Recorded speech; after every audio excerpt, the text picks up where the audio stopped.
Got a pretty good game, a ranked game from the Forged Alliance Forever ladder between two very good players.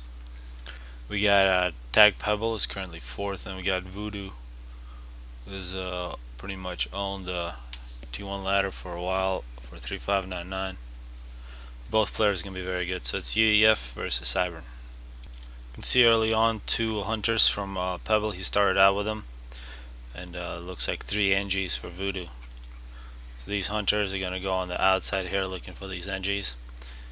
Now we see actually three NGs from Pebble. See one rock behind, ACU to the side. And here we see actually an air factory from Voodoo. See the first confrontation, two mech marines find out a hunter. And on the other side one of the hunters is successful finding one of Voodoo's NGs. Now we see a first bomber, Miss Minute 3 from Voodoo. He's going to be looking for NGs to kill.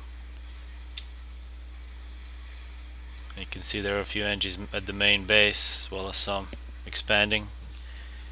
Getting mass here. It's nice to see a Mantis and a radar guarding an NG. Now you see the kills begin. There is a air factory being built by Pebble, but it's only just beginning. And it looks like, yeah, so now there's some flak. We see plenty of T1 air from Voodoo. He's probably expecting to see some T1 air to fight it, but his bomber basically only has to worry about the flak, and now actually flak kills it. See another bomber from Voodoo.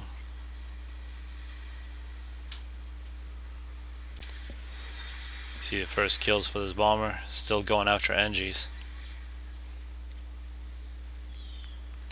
So while this is taking place, we see a Mantis gonna go for try its luck against an NG. However, the NG builds a PD just in time. We see a raiding attempt from Pebble. He's got three Mantis running through Voodoo's base, and Voodoo is kind of chasing him. Most likely they're looking for NGs to kill. This would be a nice target here in upgrading T1 Mass Extractor. And now still a Mantis with 3 kills, killing off this T1 Mass Extractor.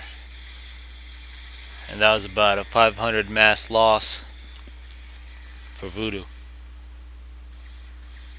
See Voodoo's bombers, 5 kills for this one. They're still doing a pretty good job, and Voodoo actually moves in on a side base from Pebble, the one that doesn't have the ACU.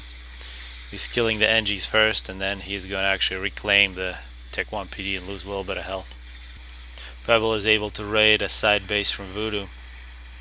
See T2 coming out from both teams. We got the Mongoose from Voodoo, long range bots, and we have the Rhinos for Pebble. It's a very good tank, especially in 3603. It's minute 9. Now it appears that Voodoo is going to try to regain control of the side base here, while we see a lot of T2 from Pebble, a bunch of Rhinos, and T1 going against the smaller force from Voodoo. You see a pretty big numbers advantage for Voodoo. He's got a whole bunch of groups here. So we have this group, Flag, Shield, and T2. He's going to take out some factories. Really not much chance for Pebble here. However, Pebble is able to win a small battle out on the side. He's going to probably take on this PD here, and Voodoo is moving in some units to protect. See pretty big T1 air domination from Pebble, and we see a few gestures that he's making. He's probably going to go for a snipe on Voodoo. Here we see Voodoo has a big enough force here to prevent this T2 force from Pebble to do much damage. Nice to see reclamation of free mass. Really nice Mantis here preventing the NG from getting these mass extractors.